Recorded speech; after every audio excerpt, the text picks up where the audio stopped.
ইসলামিয়া সুলতান শাহী গোপালগঞ্জের স্বনামধন্য মহাপরিচালক, বিদগ্ধ আলোচক, প্রখ্যাত শেখুল হাদিস হযরত মাওলানা নাসির আহমদ দামাত বারকাতুহুম গুরুত্বপূর্ণ বয়ান নিয়ে আসছেন শেখুল হাদিস হযরত মাওলানা নাসির আহমদ দামাত বারকাতুহুম, মহাপরিচালক আল জামিয়াতুল ইসলামিয়া সুলতান শাহী গোপালগঞ্জ।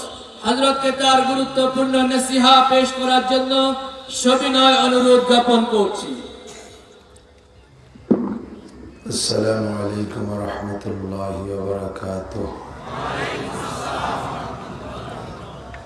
এই সাইনবোর্ডটা খুলে রাখছে, হাতে লাগে মাঝে মাঝে। এরা ঝুলাইছে তো তাদের প্রচারের জন্য। আমি তাদের পক্ষে বলে দিচ্ছি, মায়ের দোয়া মাইক সার্ভিস, ভালো মাইক আপনারা সবাই নেবেন। আলহামদুলিল্লাহ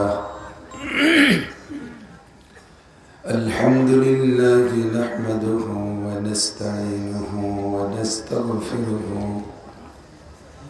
ونؤمن به ونتوكل عليه ونعوذ بالله من شرور أنفسنا وسيئات أعمالنا من يهد الله فهو المهتد ومن يضلل فلن تجد له وليا مرشدا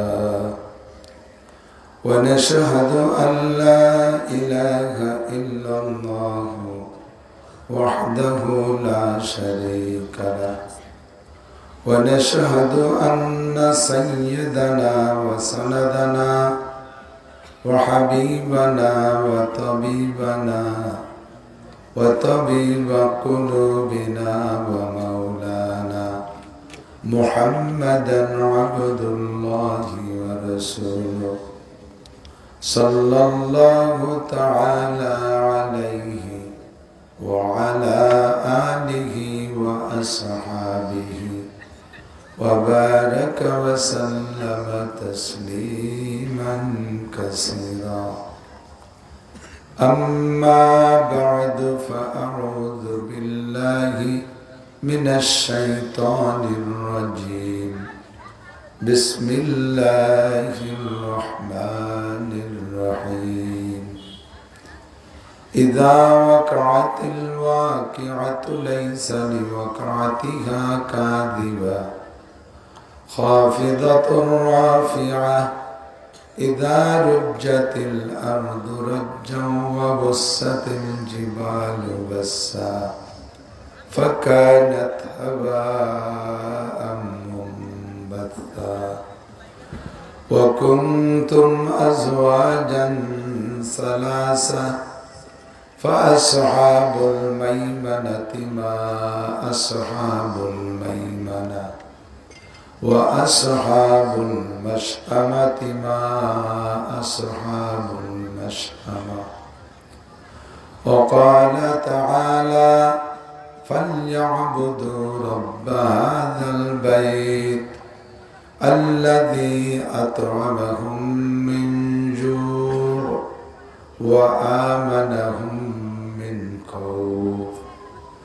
وقال محمد رسول الله صلى الله عليه وسلم إذا أبغض المسلمون علماءهم وأظهروا عمارة أسواقهم وتناكحوا على جمع الدراهم رماهم الله عز وجل بأربع خصال: بالقحط من الزمان والجور من السلطان والخيانة من ولاة الأحكام والسولة من العدو. ثم قال النبي صلى الله عليه وسلم إذا كان أمراؤكم خياركم وأغنياؤكم سمحاءكم وأموركم شورى بينكم فظهر الأرض خير من بطنها وإذا كان أمراؤكم شراركم وأغنياؤكم بخلاءكم وأموركم إلى نسائكم فبطن الأرض خير من ظهرها أو كما قال عليه الصلاة والسلام سبحانك لا علم لنا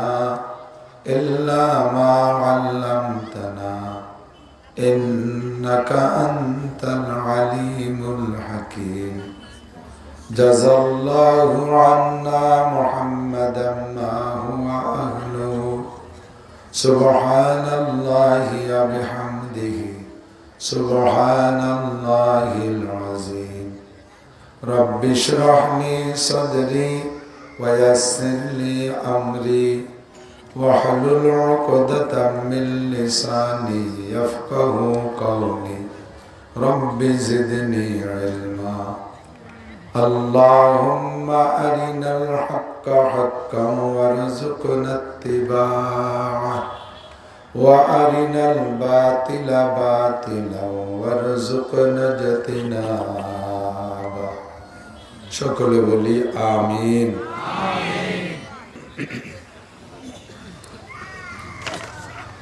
একটু দরুদ শরীফ পড়ে নিই। اللهم صل على محمد وعلى آل محمد كما صليت على إبراهيم وعلى آل إبراهيم إنك حميد مجيد اللهم بارك على محمد وعلى آل محمد كما باركت على إبراهيم وعلى آل إبراهيم إنك حميد مجيد ঐতিহ্যবাহী জামালপুর আশরাফুল উলুম মাদ্রাসা মধ্যপাড়া কালিয়াকৈর গাজীপুর বাংলাদেশের উদ্যোগে আয়োজিত বার্ষিক ওয়াজ ও দোয়ার মাহফিল।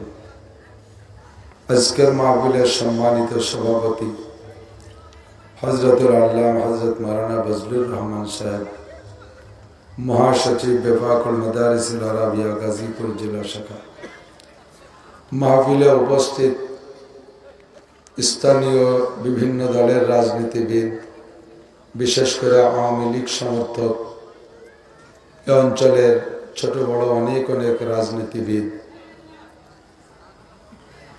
হযরতে উলামায়ে কিরাম, আইম্মায়ে মাসাজিদ, মাদ্রাসার আজিজ আমতুলাবা, প্রাণপ্রিয় দেশবাসী, জামিয়ার সুযোগ্য মোহতামিম সাহেব হুজুর, আসাতিজায়ে কিরাম হাফিজাহুমুল্লাহ, পর্দার আড়ালে বসে থাকা মা ও বোনেরা, প্রশাসনিক দায়িত্ব থাকতে পারেন পুলিশ প্রশাসনের বাইরা, আল্লাহ তাবারক ওয়া তাআলা শাহী দরবারে এই গভীর রাত্রে পাঠাই আমাদের পক্ষ থেকে অসংখ্য শুকর যে মেহেরবান আল্লাহ তাআলা এই গাজীপুর কালিয়াকৈর এই অঞ্চলের প্রচণ্ড ব্যস্ত এলাকা, আমরা সকলেই কম বেশ ব্যস্ত থাকি, এই হাজারো লাখো ব্যস্ত মানুষের মধ্য থেকে এই মাঠে বসার মতো যোগ্যতা দান করে, যোগ্য মনে করে আল্লাহ পাক আমাদেরকে তার কুদরতি হাতে ধরে, তার কুদরতি জবানে ডেকে আমাদেরকে এখানে এনে বসাইছেন। সকলে শুকর আদায় করি আলহামদুলিল্লাহ।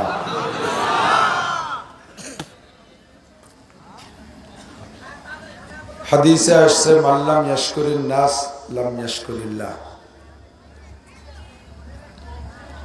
যে মানুষের শুকর আদায় করতে না পারে সে আল্লাহর শুকর আদায় করতে পারে না। একটু কথা বলেন, ঠিক না বেঠিক? আমি মাঝে মাঝে বলে থাকি একা একা ওয়াজ করা যায় না। আমার সামনে দুই নেতা মহোদয় কথা বলেছেন, কালিয়াকৈর উপজেলার সম্মানিত সভাপতি আওয়ামী লীগের এবং আমাদের ভাইস চেয়ারম্যান ভাই সেলিম আজাদ সাহেব, আমরা দুইজনই আজকে দুই মাহফিলেরই বক্তা। আগের মাহফিলও দুইজন ওয়াজ করে আসছি, এ মাহফিলও ওয়াজ করছি, ভাইও করেছে, আমিও করতেছি। তো এই সম্মানী মহোদয় আমাদের পাশে বসে আছেন, আমার খুব ভালো লাগতেছে। অনেক জায়গা মাহফিলে যাই, নেতারা 5,000 টাকা দিয়ে একটা সালাম দিয়ে এটি চলে যায়, এই নেতাকে ওয়াজ করতে সুযোগ পাই না। উনরা যে এতক্ষণ আমাদের সাথে গভীর রাত সময় দিয়েছেন, প্রচুর ব্যস্ত মানুষ আমি জানি, নিশ্চয়ই ফোন সাইলেন্ট করে রেখেছেন অথবা সিমকে অচল করে রাখছেন আপাতত, নইলে ফোনে ফোনে ওনারা এখানে বসে থাকতে পারে না। ওনাদেরকে ধন্যবাদ জানাই। আল্লাহ পাক ওনাদেরকে দিনের খাদেম হিসেবে কবুল করে নেন, সবাই বলে আমিন। ওনারাও আমাদের পক্ষে সমর্থনে কথা বলেছেন এবং আমি আরও শুনেছি ভাইদের সকল কৃতিত্ব। আমি আন্তরিকভাবে তাদের জন্য দোয়া করি। যদি কখনো নির্জনেও দোয়া করি, তাহলে আমি এই রাজনৈতিক নেতা নেত্রীদের জন্য আমি বিশেষ করে দোয়া করি। আমার বাড়ি গোপালগঞ্জ, এটা স্বাভাবিক আঞ্চলিকতার গন্ধ। ওই এলাকার আলেম জালেম মোল্লা মুন্সি পীর মাশায়েখ সকলের গায়েই থাকে। বাড়ি আমার গোপালগঞ্জ, কাজেই আমার গায়ে নৌকর গন্ধ একটু থাকবে না তা কি করে কই? এর কারণে অন্যদিকে মন মাইন্ড নেওয়া যাবে না। আমি বাড়ি গোপালগঞ্জ, আমলিগ করি, বিএনপি করি, যাই আমি করি, সর্বদলের উপরে আমি ইসলামী দল করি। কথা কম, ইসলামী দল আওয়ামী লীগও যদি করে, বঙ্গবন্ধু শেখ মুজিবুর রহমান সাহেবও যদি কিয়ামতে জান্নাতে যেতে হয়, আমার নবীর সুপারিশ ছাড়া সম্ভব হবে? জননেত্রী শেখ হাসিনাকেও জান্নাতে যেতে হলে একটা সই লাগবে তার সার্টিফিকেটে, ওই সইটা কিন্তু মুহাম্মদ রাসূলুল্লাহ সাল্লাল্লাহু আলাইহি সাল্লামকেই দিতে হবে, ঠিক না? সেলিম ভাই হোক, আমাদের মুরাদ ভাই হোক, আমাদের মন্ত্রী মহোদয় হোক, স্বরাষ্ট্রমন্ত্রী, পররাষ্ট্রমন্ত্রী, সেনা প্রধান, আইজিপি, পুলিশের আইজি, বিডিআর প্রধান, যেই হোক না কেন, মুসলমান হয়ে যদি জান্নাতে যেতে হয়, তাহলে আমার নবীর সার্টিফিকেট ছাড়া কেউই যেতে পারবে না। কাজেই আমাদের ইসলাম ধর্ম দল ও মতের উপরে, ঠিক কি ঠিক না? উনরা দুইজন ওয়াজ করছেন, কথা বলছেন, অত্যন্ত গুরুত্বপূর্ণ। আমি ওনাদের ওয়াজ দেই 6 মাস ওয়াজ দিয়ে খাতে পারবো ইনশাআল্লাহ, লাখ লাখ টাকা কামাই করতে পারবো খালি ওনাকে দুইজনের ওয়াজ ভাঙ্গাই ছুড়াইয়া। আমি এই কথা বলার সাথে সাথে সবাই ঠিক বলতেছেন, কিন্তু ওনাদের সাথে একটু ঠিকই তাল দেন নাই। এর কারণ আছে, ওনাদের একটা মঞ্চ আছে, সে মঞ্চে স্লোগান, নৌকো, ব্যানার, কি কয়, ফেস্টুনে একেবারে মুহুর্মুহুর স্লোগান, সেলিম ভাই, মুরাদ ভাই, এইগুলো দারুণ স্লোগান হবে, এটা ঠিক। ওই জায়গা ওনরা ঠিক পাবে, এটা হলো আমাদের মঞ্চ। এবার ওনরা আমাদের ঠিক বলার জন্য আসছে, কথা কোন ঠিক না? আমি একা ওয়াজ করতে পারবো না, উনরাও পারবে না, যতক্ষণ পর্যন্ত শ্রোতারা আমাদের সাথে সহযোগিতা না করবে। আমি একেবারে আমার গোপালগঞ্জে আঞ্চলিক বাংলা সারা বাংলাদেশে সাপ্লাই দিচ্ছি। এরকম আঞ্চলিক ভাষায় খুব বক্তারা কমই বলে, আমার বলতে ভালো লাগে, আমার ভালো লাগে। আমার গোপালগঞ্জের নেত্রী যদি সারা বাংলাদেশের প্রধানমন্ত্রী হতে হয়, তা আমার গোপালগঞ্জে বাংলা সব জায়গায় বলবো, অসুবিধা কি? তো এই ঠিক আর বেঠিকটুক আপনারা আমার সাথে কইলে বক্তাদের ভিতরে উৎসাহ আসে, প্রেরণা আসে, কথা বলতে মজা লাগে। বাড়ির গ্রাম অঞ্চলে মুরগিতে ডিম দেয়, দেখছেন না? আপনাকে বাড়ি মুরগিতে ডিম পাড়ে নাকি? পারে, পাবলিক মুরগি। পোলট্রিটা কোন জায়গা পাড়ে তা তো কোনো খবর নেই, পোলট্রির মা বাবারই খবর নেই। তো এই পাবলিক মুরগি, গ্রাম্য মুরগি, গৃহপালিত মুরগিতে ডিম পাড়ে, দেখবেন ওই বাড়ি যদি মোরগ থাকে, ও মোরগে যদি টের পায় যে মুরগিতে ডিম পাড়তে গেছে, মোরগে কিন্তু সাথে সাথে যায়। তো মোরগের সাথে যাইয়া ওই মুরগির পাশে বসে কুটকুট কুটকুট শব্দ আরে, ও কি কয় জানেন? কোনো ভয় নাই, পারতি থাক, আমি আসি সাথে। মুরগিতে ডিম পারলে মোরগে কি উপকার করতে পারবে? তারে কোনো উপকার করতে পারবে? ডিম তো মুরগিরই পাড়া লাগবে, কষ্ট তারই করা লাগবে। তো মুরগিতে পাশে থেকে মোরগে পাশে থেকে মুরগিরে হিম্মত দেয়, তা আপনারা বক্তাদের পাশে থেকে একটু জি, একটু হ্যাঁ, একটু না, একটু সুবহানাল্লাহ, আলহামদুলিল্লাহ, ঠিক বেঠিক এগুলো কইলে একটু বক্তার একটু হিম্মত পায়। কথা কন ঠিক?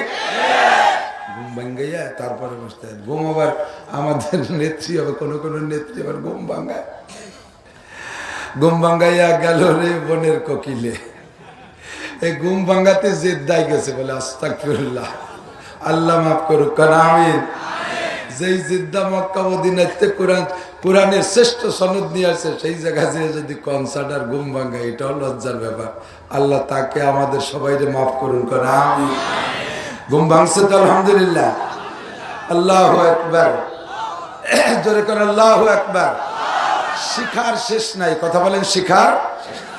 সারা দুনিয়ার সব প্রেসিডেন্ট একেবারে সাহাবায়ে কিরামদের পর থেকে নিয়ে যত প্রেসিডেন্ট আসছে আর কিয়ামত পর্যন্ত আসবে, যত প্রধানমন্ত্রী আসছে আর আসবে, যত স্বরাষ্ট্রমন্ত্রী আসছে আর আসবে, যত মন্ত্রী পরিষদ আসছে আর আসবে, সমস্ত মন্ত্রী, সমস্ত প্রধানমন্ত্রী, সমস্ত প্রেসিডেন্ট, সমস্ত বিশ্বের সারা দুনিয়ার সমস্ত পুলিশ আইজিপি যারা আছে, সকলকে যদি এক পাল্লায় রাখা হয়, সমস্ত আলেম পীর মাশায়েখকে যদি ওই সাথে ওই পাল্লায় রাখা হয়, আর ছোট্ট থেকে ছোট্ট একজন সাহাবাকে যদি আর এক পাল্লায় রাখা হয়, কার পাল্লা ভারী হবে?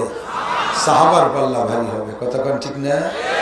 আমার সম্পর্কে সার্টিফিকেট দেই নাই, কোন নেতা নেত্রী সম্পর্কে নবী বলেন নাই, হুজুর সাহাবায়ে কিরাম সম্পর্কে বলেছেন আসহাবিকান নুজুম, আমার সাহাবায়ে কিরাম আকাশের তারকা তুল্য। বিআইহিম ইক্তাদাইতুম ইহতাদাইতুম, যাকে অনুসরণ করলে তুমি হিদায়াত পেয়ে যাবা, জান্নাত পেয়ে যাবা। কন্যা সুবহানাল্লাহ। ওই সাহাবায়ে কিরাম হলেন নবী পাকের শ্রোতা। আবু বকর, উমর, উসমান, আলী, তালহা, জুবাইর, বিলাল, আম্মার, সোহাইব, হাসান, হুসাইন, আব্দুল্লাহ ইবনে সালাম, আব্দুর রহমান ইবনে আবু বকর, আব্দুর রহমান আব্দুল্লাহ ইবনে উমর রাদিয়াল্লাহু আনহুম, আবু হুরায়রা, এরকম জলিলুল কদর সাহাবা, হযরত আব্বাস রাদিয়াল্লাহু তাআলা আনহু, আব্দুল্লাহ ইবনে আব্বাস, যাদের নাম বলতে গেলে উলামায়ে কিরাম তাদের কদর বোঝে, গায়ের লোম শিউরে ওঠে। এই সকল বড় বড় সাহাবায়ে কিরাম নবী পাকের শ্রোতা। তাদের ভিতরে যখন যে ভুল ধরা পড়তো, আমার নবী সঙ্গে সঙ্গে সংশোধন করিয়ে দিতেন। কথা বলেন ঠিক কি না? তারা কখনো বিচলিত হতেন না, বিরক্ত বোধ করতেন না, শিখে নিতেন। শিখার শেষ নাই। আমি শুরুতে আপনাদেরকে সালাম দিয়েছি। আমার নেতারা, আমার ভাইয়েরা, ওনারা বিভিন্ন মঞ্চে কথা বলবেন। সুন্নতি তরিকায় কথা বললে কথার ভিতরে বরকত আরো বেড়ে যাবে। কথা বলতে বলতে আমি অনেক দূরে সরে চলে যাব, ওনাদের প্রয়োজনে হয়তো ফাঁকে চলে যাবে। এই জন্য সকলকে সম্বোধন করে আমি বলছি, ছোটরা যারা মাঠে আছে, একদিন তারা স্টেজে আসবে। কাব্বারানি মৌতুল কুবারা, আমি আসলে বুড়ো না, বুড়োরা মরি আমারে বুড়ো বানাইছে। বুড়োরা যদি থাকতো তাহলে আমি বুড়ো হিসেবে এই চেয়ার ভাগে পাইতাম না, আমি মাঠে বসতাম। এখন কোনো বুড়োরা নাই, তাই আমি মুরব্বী। মুরব্বীরা থাকলে আমি মুরব্বী হতাম না। কতক্ষণ? একদিন আপনিও এখানে চলে আসবেন, এই সেলিম ভাই থাকবে না, মুরাদ ভাই থাকবে না, এই স্থান ছোটরা এসে পূর্ণ করবে ইনশাআল্লাহ। কাজে আমাদের প্রত্যেকটা কথা, আরবি ফার্সিতে বলে দাস্তা বাকারায়াত গরচে বসত সারে মার, রেখে দাও কাজে লাগবে। যদিও সাপের মাথা, সাপের মাথাটা অনেক সময় কাজে লাগে, সাপের মাথাটা অনেক সময় কাজে লাগে, লাগে কি লাগে না? আমাদের গোপালগঞ্জে একটা প্রবাদ আছে, জানা আছে, ভাই শনি মঙ্গলবারে গুক্কু সাপ চেনেন তো? বিষাক্ত সাপ, দাঁড়ার সাপ, জাতের সাপ। এই শনি মঙ্গলবারে যদি সাপ মারো, তাহলে ওর 20 দাঁত ভাঙ্গে রেখে দিও। ভাই কেন? তাবিজি ভরিয়া দাঁতে জ্বালা আলা রোগীর গলায় দিলে ওই সাপের 20 দাঁতের আসরে ওই দাঁতে জ্বালা সারিয়ে যায়, দাঁতে জ্বালা সুস্থ হয়ে যায়। তাহলে সাপের বিষ কোনো কোনো সময় কাজে, যে কথাটাই বলবো এই কথাটা হাতে গুনে রেখে দিতে হবে। আমরা যত কোরআন হাদিস পড়েছি, তোমরা স্কুল কলেজ ইউনিভার্সিটির ছেলেরা সারা জীবন চেষ্টা করে ওই পর্যন্ত পড়তে পারবে না, কারণ তোমরা ওই জগতের না। কিন্তু তোমরা এই মঞ্চে আসবা, কথা বলবা, এই যদি শিখে রাখতে হবে। হাদিস আসছে, আমি শুরুতে সালাম দিছি, সালামের উত্তর দিয়েছেন তো? ইনশাআল্লাহ না, এটা এই জায়গায় শিখতে হবে। যা সামনে আসে তার জন্য ইনশাআল্লাহ, যা সামনে হবে তার জন্য ইনশাআল্লাহ। অনেক সময় আমার ভাইরা কয়, আমি রাস্তা করেছি, আমি ব্রিজ করেছি, ইনশাআল্লাহ আমি ব্রিজ করেছি, ইনশাআল্লাহ আমি রাস্তা করেছি, ইনশাআল্লাহ আমি ভালো আছি। এইসব জায়গায় ইনশাআল্লাহ না। আমি রাস্তা করেছি, আল্লাহ আমাকে দিয়ে করাইছে, আলহামদুলিল্লাহ। আমি ব্রিজ করেছি, আলহামদুলিল্লাহ। আমি উপস্থিত হয়েছি, আলহামদুলিল্লাহ। যা অতীতে চলে গেছে তার সাথে কি হবে? তার সাথে কি হবে? আর সামনে যেটা আছে সেটা সম্পর্কে হাদিস কোরআন শরীফে আল্লাহ পাক বলেন, ওয়ালা তাকুলান্না লিশাইইন ইন্নী ফাইলুন যালিকা গাদা ইল্লা আইয়াশা আল্লাহ। সামনে যে জিনিস হবে, সামনে যে জিনিস করব, যে জিনিস সামনে আছে ওইটা সম্পর্কে হবে ইনশাআল্লাহ। আমি রাস্তা করব, আমি ব্রিজ করব, আমি কালভার্ট করব, আমি টাকা দান করব, আমি মাদ্রাসা করব, আমি নির্বাচন করব, আমি জাতির সেবা করব, আমি নামাজ পড়ব, আমি রোজা রাখব, আমি হজ করব, আমি যাকাত দেব, আমি ভালো হব, আমি তওবা করব, যত যা কিছু সামনে আছে এগুলোর সাথে হবে ইনশাআল্লাহ। তবে যে সকল কাজগুলো ফরজ, যেগুলো কাজ করা একান্ত ফরজ, আল্লাহর হুকুম, যে কাজগুলো আল্লাহর হুকুম ফরজ, যে কাজগুলো ওয়াজিব, যে কাজগুলো সুন্নতে মুআক্কাদা, ওই কাজগুলো আমার মধ্যে নেই, ওইগুলো আমি করব সামনে। এর জন্য ইনশাআল্লাহ বলা জায়েজ নাই, এর জন্য ইনশাআল্লাহ বলা জায়েজ নাই। আমি ইনশাআল্লাহ নামাজ পড়ব, ইনশাআল্লাহ রোজা রাখব, ইনশাআল্লাহ হজ করব। আপনার এই সমস্ত ইবাদতের পর অঙ্গীকার করা হয় নাই। আমি নামাজ পড়বই, আমি রোজা রাখবই, আমি হজ করবই, মাল হইলে আমি যাকাত দেবই, আমি কোরআন পড়বই, আমি পর্দা করবই, আমি মদ খাবই না, আমি গাঁজা খাবই না, আমি সুদ খাবই না, আমি জিনা করবই না, আমি বিড়ি সিগারেট খাবই না, আমি দাড়ি কাটবই না। এই সমস্ত জায়গায় ইনশাআল্লাহ বলা জায়েজ নাই। কারণ ইনশাআল্লাহ হলো আপনার নফল কাজের জন্য, এগুলো আপনার জন্য ফরজ ধার্য করা হয়েছে। একটু বোঝার জন্য আবার বলি, আমি নামাজ পড়ব, বলেন নামাজ পড়ব, নামাজের সাথে ইনশাআল্লাহর সম্পর্ক না, ইনশাআল্লাহর সম্পর্ক হলো ওয়াক্তের সাথে। আমি যাকাত দেব, যাকাতের সাথে দেব, এর সাথে ইনশাআল্লাহ না। ইনশাআল্লাহ হলো মালের সাথে। বলেন আমি যাকাত দেব, একটু কর না, দেন, টাকা নাই তো। তাহলে ইনশাআল্লাহ হলো টাকার সাথে, ইনশাআল্লাহ হলো নামাজের ওয়াক্তের সাথে। যদি ইনশাআল্লাহ ফজরের ওয়াক্ত পাই তাহলে নামাজের সাথে ইনশাআল্লাহ না, নামাজের সাথে পড়বই। যদি আমাকে আল্লাহ মাল দেয় ইনশাআল্লাহ তাহলে যাকাত দেবই, যাকাতের সাথে ইনশাআল্লাহ না। আমি কি কথা বুঝতে পারতেছি? আমি হজ করবই, হজের সাথে ইনশাআল্লাহ না, ইনশাআল্লাহ আমার সুযোগের সাথে, তৌফিকের সাথে। আমি মদ খাবই না, এই মদের সাথে ইনশাআল্লাহ কইলে মদ খাবো না ইনশাআল্লাহ, আপনার তওবা হয় নাই। জিনা করব না ইনশাআল্লাহ, আপনার তওবা হয় নাই। চুরি করব না ইনশাআল্লাহ, আপনার তওবা হয় নাই। এ সমস্ত গুনাহকে ছেড়ে দেওয়ার ব্যাপারে একেবারে বলে টাইট করতে হবে। মদ খাবই না, জিনা করবই না, চুরি করবই না, মিথ্যে কথা বলবই না, আমি বেপরদা করবই না, পরের জমি দখল করবই না, গান বাজনা শুনবই না, মোবাইলে ল্যাংটা ছবি দেখবই না, টেলিভিশনে নোংরা প্রোগ্রাম দেখবই না। এ সমস্ত সাথে হলো কিন্তু ইনশাআল্লাহ হলো সুযোগের সাথে। কথা কি বুঝে আসছে? জেনে বুঝে কথা বলতে হবে। ও দোস্ত, আমি সালাম দিয়েছি, হাদিসে আছে আসসালাম কবলাল কালাম। বলেন আসসালাম কবলাল কালাম, আসসালাম কবলাল কালাম। আগে সালাম পরে কালাম। ছোট ছোট নুরানি পোলাপানকে বলতে শোনেন কি শোনেন না? হাদিস বলে, হাদিস শরীফ, সুন্দর একটা হাদিস বলে, ক্বালান নবিয়্যু সাল্লাল্লাহু আলাইহি ওয়াসাল্লাম আসসালাম কবলাল কালাম। আগে সালাম পরে কালাম। সালাম হবে আগে, কথা হবে পরে। আগে যদি সম্বোধন করার বাংলা ইত্যাদি বলি, এরপরে যদি সালাম দেই, সালাম হয়েছে সুন্নতের খেলাফ।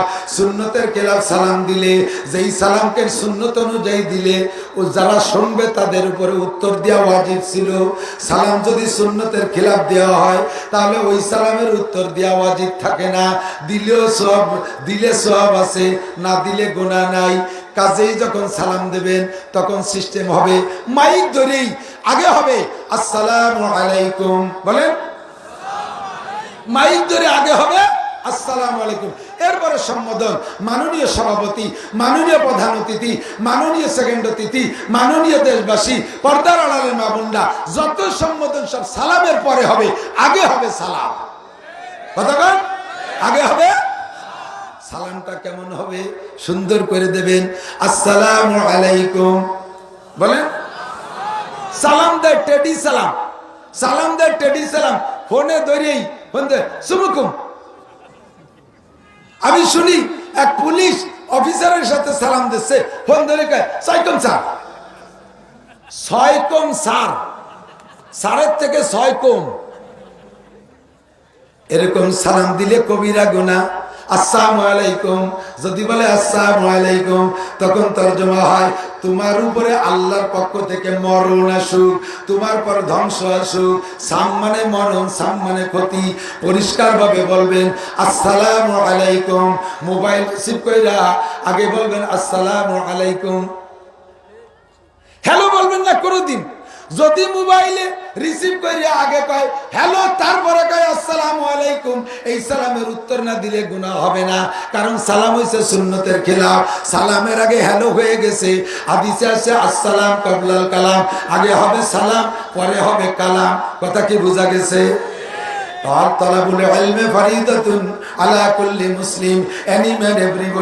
বিশ্বনবী বলেন নেতার উপরে দিনী ইলম শিক্ষা করা ফরজ। শিক্ষার কোনো বয়স নাই, শিক্ষার কোনো শেষ নাই। জীবনটা কাটাইলাম মাদ্রাসার ভিতরে, 30 বছর বুখারী শরীফ পড়াই। এরপরও নতুন হাদিস, অনেক হাদিস আসে যেগুলো সামনে আসলে আমি আশ্চর্য হয়ে যাই। আল্লাহর এক বান্দা বহুত বড় বুজুর্গ, জিন্দেগি ভরে হাজার হাজার মুরিদ বানাইছে। এই পিসাবের স্বভাব ছিল ফজরের নামাজ পড়িলা মসজিদে বসে থাকে যায় নামাজে। হাদিসে আছে যদি কোনো ব্যক্তি ফজরের নামাজ পড়ে যায় নামাজে ওই জায়গা বসে থাকে, ইশরাক পর্যন্ত বসে থাকে, এরপরে তাসবিহ তাহলিলের পরে ইশরাকের নামাজ পড়িলা ওখান থেকে বের হয়ে যায়, তাহলে আল্লাহ পাক তার আমলনামায় একটা কবুল হজ আর একটা কবুল উমরার সওয়াব দান করে। বুজুর্গ এই আমল করে যান। এরপরে আরো ফজিলত আছে, চাষ পর্যন্ত বসে থাকা। বুজুর্গ চাষ পর্যন্ত বসে থাকেন, ইশরাকের নামাজ তো পড়েনি, ওই জায়গায় বসে চাষের নামাজ না পড়ে নাস্তার জন্য বের হন না। আজকে বুজুর্গ ফজরের নামাজ পড়িয়া সালাম ফিরাইয়া অল্প কিছু আমল করেই উনি একেবারে গোটায় গাটাইয়া বাসার দিকে চলে গেছে, খানকায় চলে গেছে। উনার মুরিদ মুত্তাকিন যারা আছে তারা বলতেছে হযরত অন্যদিন তো অনেকক্ষণ পর্যন্ত যায় নামাজে বসে ওজিফা করেন, আজকে কেন এত তাড়াতাড়ি চলে আসলেন? হযরত বলতেছে বাবা হাদিস তো পড়ছি আর পড়াইছি কম না, কিন্তু এই হাদিসটা যে আমি উস্তাদের কাছেও শুনি নাই, হয়তোবা সেদিন আমি ক্লাসে ছিলাম না, এরপরে নিজেও পড়াইছি, পড়ানোর ভিতর দেখে অন্তর সেদিক যায় নাই, সরসরি নজরে পড়াইছি, যার কারণে আমার ওই হাদিসের এলেমটা আমার ভিতরে আসে নাই। আজকে রাত্রে মিশকাত শরীফ মুতালা করতে যাইয়া মিশকাত শরীফ দেখতে গিয়ে দেখি আল্লাহ নবী বলেছেন যদি কোনো ব্যক্তি ফজরের নামাজের পরে এবং মাগরিবের নামাজের পরে আউযু বিল্লাহি সামিউল আলিম মিনাশ শাইতানির রাজিম তিনবার কইলা বিসমিল্লাহ নাইয়ের পরে আউযু বিল্লাহি সামিউল আলিম মিনাশ শাইতানির রাজিম তিনবার, এরপরে বিসমিল্লাহ নাই, এরপরে হুয়াল্লাহুল্লাযী লা ইলাহা ইল্লাহু সূরা হাশরের শেষ তিন আয়াত যদি কোনো ব্যক্তি পড়ে তাহলে আল্লাহ পাক ওই ফজর থেকে মাগরিব পর্যন্ত ওর পক্ষে 70,000 ফেরেশতা মোতায়েন করে। ওই 70,000 ফেরেশতা তার পক্ষে আল্লাহর কাছে ক্ষমা চায় আর মাগরিব পর্যন্ত তার আমলনামায় নেকি লেখে। হাদিসটা আমার মনে হয় এর আগে আমি কোনোদিন দেখি নাই, অথচ আমলটা বড় প্রসিদ্ধ আমল। কথা বলে আমরা মানে কি করি, সাধারণ পাবলিকও করি। বুজুর্গ বলেন আমার মনে হয় যেন হাদিসটা আমার কোনোদিন নজরে পড়ে নাই। আজই রাত্রে সর্বপ্রথম আমি হাদিসটা দেখলাম ফজরের নামাজের পরে আমি সুন্নতি তরিকায় আউযু বিল্লাহি সামিউল আলিম মিনাশ শাইতানির রাজিম তিনবার পড়ে হুয়াল্লাহুল্লাযী পড়েছি। ফাঁকে একটা প্রশ্নের জবাব দিয়ে দেই, আমার দিক তাকান, অনেকের অন্তরে প্রশ্ন আছে। আউযু বিল্লাহি সামিউল আলিম মিনাশ শাইতানির রাজিম তিনবার পড়ার পরে বিসমিল্লাহ পড়লে দোষ কি?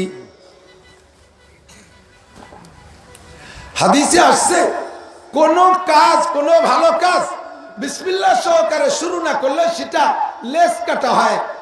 মামিন কুল্লু আমরিন জিবালিন লা বুদ্দা বিসমিল্লাহ ফাহু আবতার, আবতারের মানে লেস কাটা। শিয়ালের যদি লেজ কাটা হয়, শিয়ালটা লেজ কাটা শিয়াল, কুত্তাটার যদি লেজ কাটা হয়, কুত্তাটা লেজ কাটা কুত্তা, হাতিটার লেজ কাটালি লেজ কাটা। লেজ কাটা মানে তার একটা বদনাম, তার একটা দুর্বলতা। কাজের শুরুতে বিসমিল্লাহ না বললে সেটা দমবুরি দেওয়া হয়, লেজ কাটা হয়। তাহলে অন্যান্য সব জায়গা সূরা পড়তে গেলে বিসমিল্লাহ লাগে, ভাত খাইতে গেলে বিসমিল্লাহ লাগে, চা খাইতে গেলে বিসমিল্লাহ লাগে, রুটি খাইতে গেলে বিসমিল্লাহ লাগে, যে কাজ করবো বিসমিল্লাহ, কাজে হাত দেবো বিসমিল্লাহ। তাহলে সূরা হাসরের শেষ 3 আয়াতের আগে বিসমিল্লাহ বললে দোষ কি? বিসমিল্লাহ বললে অসুবিধে কি? বন্ধুরে, আমার আপনার ইস্তেমবাদ, আমার আপনার এভাবে যুক্তি চলবে না। ইসলামী শরীয়ত হলো আমার নবী যে আমলকে যেভাবে, যেটাকে যেভাবে বলেছেন ওইটাকে ওইভাবে করার নাম হলো ইসলাম। আর যেটাকে যেভাবে ছেড়ে দিয়েছেন ওইটাকে ওইভাবে ছেড়ে দেওয়ার নাম ইসলাম। আমার পছন্দ মতো সৌন্দর্যের জন্য কিছু সংযোজন করা, এটা ইসলাম বহির্ভূত। আমার অপছন্দের কারণে ইসলামের থেকে কিছু অংশ কাইটা দিলাম, এটাও হবে অনিসলাম। কথা বলেন ঠিক কি ঠিক না? সূরার শুরুতে বিসমিল্লাহ পড়া যতটা দামি, যতটা পছন্দের, তার চাইতে বেশি পছন্দের নামাজ। কথা বলেন, নামাজ সবচেয়ে বড় ইবাদত। নামাজ সবচেয়ে বড় ইবাদত। মাগরিবের ফরজ নামাজ কয় রাকাত? কয় রাকাত? 3 রাকাত। ইমামের পিছনেই পড়ি 3 রাকাত। আমি ভালো হাফেজ, ভালো আমি আলেম, আজকে কারণবশত ইমামের পিছনে জামাতে মাগরিবের নামাজ ফেল করছি, নামাজ পাইনি জামাতে, পিছনে সব কাম কাজ আমার ঝামেলা চলে গেছে। এখন নিরিবিলি একা একা আসছি নামাজ পড়তে। আমি ভালো হাফেজ, ঝামেলার পিছনে নাই, নামাজে দাঁড়াইছি, মাগরিবের নামাজ 3 রাকাত। চিন্তা করলাম যেহেতু ঝামেলা নাই, কাম কাজের ঝামেলা নাই, নিরিবিলি সময় পাইছি, সুযোগ পাইছি, তাহলে 3 রাকাত বাংটা না পড়লা আমি মাগরিবের আর 1 রাকাত বাড়াই দিয়া 4 রাকাত পুরোই দেই। আমার লস হয় হোক, আল্লাহর তো লস নাই, আল্লাহর তো 1 রাকাত বেশি দিচ্ছি। এই 4র্থ রাকাতে সূরা বাকারা পড়ছেন, রুকুতে একবার সুবহান রাব্বিল আযীম বললে চলে, 39 বার মেরে দিয়েছেন। সিজদায় একবার সুবহান রাব্বিল আলা বললে চলে, ও জায়গায় 41 বার দিয়েছেন। আত্মায়াতু পড়ার সময় খুব ধ্যান খেয়ালে পড়ছেন যে সামনে আমার আল্লাহ, পিছনে আমার আজরাইল, ডাইনে আমার জান্নাত, বামে আমার জাহান্নাম। পুলসিরাতের পর দাঁড়িয়েছি 100% একাগ্রতার সাথে 4 নম্বর রাকাত মাগরিবের সাথে সংযোগ করেছেন। নামাজ মানে কিরাত, নামাজ মানে রুকু, নামাজ মানে সিজদা, নামাজ মানে আল্লাহর সামনে সারেন্ডার করা, সম্পূর্ণ করেছেন 4 নম্বর রাকাতে। এই 4র্থ রাকাত নামাজ হবে? কথা বলেন হবে? শুধু ওই রাকাত নষ্ট হবে না, সব কয় রাকাত বাতিল, সব কয় রাকাত বাতিল। তাহলে কেন এরকম বাতিল হলো? কারণ নামাজ, মাগরিবের নামাজ আল্লাহর হুকুম, পালন করছে আল্লাহর হুকুম, কিন্তু নবীর তরিকায় হয় নাই, নবীর তরিকায় হয় নাই। নবী 3 রাকাতের জায়গায় 4 রাকাত কোনোদিন পড়েন নাই। কাজেই আমার বাড়ানোটা এটা হবে বাড়াবাড়ি, এইটার নাম ইসলাম না। আমাদের নেতারাও দাবি করে ইসলামের মধ্যে বাড়াবাড়ি করলেই ঝামেলা। কথা কোন ঠিক ঠিক না? কাজেই ও জায়গায় 1 রাকাত বাড়ানো যেমন দোষ, রমজানে 30 বা 29 চাঁদ যেরকম হয়, রমজানের রোজা রাখা ফরজ, তাই তো রেখেছেন রমজানের রোজা। রোজা কিভাবে রাখতে হয়? সেহরি খাইতে হয়, আর সারাদিন না খাই ইফতার খাইতে হয়, এর নাম তো রোজা। ঈদের দিন, পরের দিন ঈদ, চাঁদ ওঠার পরে পরের দিন ঈদ। এই ঈদের দিন আপনি নিয়ত করছেন সবাই ঈদ করবে, সবাই খাবে, আমি ঈদের দিনও রোজা রাখবো, আল্লাহ আমার পর বেশি খুশি হয়ে যাবে যে আমার বান্দা সারা মাস না খেয়েছে, আজকে ঈদের দিনও না খেয়ে থাকলো। ওই দিন যদি রোজা থাকেন নেকি হবে, জোরে বলেন, গুনাহ হবে, বলেন গুনাহ হবে। সগীরা না কবিরা? বড় মাপের একটা কবিরা গুনাহ হবে, বড় মাপের একটা কবিরা গুনাহ হবে। আজকে রোজা রাখার নিয়ম না, আপনি কেন রোজা রাখলেন? আমার নবী সূরা হাসরের শেষ 3 আয়াত পড়তে যাইয়া বিসমিল্লাহ পড়েন নাই, পড়তে বলেন নাই। যতই বিসমিল্লাহ পড়া ভালো কাজ, নবী যেহেতু পড়েন নাই, এই জায়গা বিসমিল্লাহ হবে না। আউযু বিল্লাহি সামিউল আলিম মিনাশ শাইতানির রাজিম 3 বার পড়লা, ফজরে পড়লে মাগরিব পর্যন্ত, মাগরিবে পড়লে ফজর পর্যন্ত 70,000 ফেরেশতা নেকি লিখতে থাকে। আল্লাহর বুজুর্গ বলেন আমি ফজরের নামাজের পরে আয়াতুল কুরসি পড়িয়া আল্লাহুম্মা আজিরনি মিনান নার 7 বার পড়লা, রাদিতু বিল্লাহি রাব্বান 3 বার পড়লা, এরপরে আউযু বিল্লাহি সামিউল আলিম মিনাশ শাইতানির রাজিম যখন 3 বার পড়লা, সূরা হাসরের শেষ 3 আয়াত পড়েছি, তখন আমি চোখ দিয়ে দেখতেছিলাম, আমার চোখের সামনে দেখতেছিলাম সাদা সাদা পাগড়ি পরা, সাদা সাদা জুব্বা পরা এমন হাজার হাজার মানুষ, সংখ্যা অনুমান করলে 70,000ই হবে। এই মানুষগুলোর সামনে এরকম বড় বড় কাগজের গাঁট, এর উপরে তারা লিখতেছে, এক পাশে ইস্তেগফার আর এক পাশে আমার নামে নেকি লিখতেছে। আমার কানে আসতেছে এই মানুষগুলো সব আমার নামে নেকি লিখতেছে। আমি দেখলাম 70,000 ফেরেশতা যখন আমার নামে নেকি লেখে, তাহলে আমি তো একটু বিরতি নিতে পারি, আমি এই ফাঁকে যে নাস্তা খেয়ে আসি, তাই আমি আজকে তাড়াতাড়ি চলে আসছি। একটু কন্যা সুবহানাল্লাহ। বন্ধুরে ভাই, কি আমরা এইরকম দেখনেওয়ালাকে আপনি এরকম দেখতে পারবেন? আপনার ইখলাস আর আমল যদি ওরকম হয়, আনতা আবুদাল্লাহ কান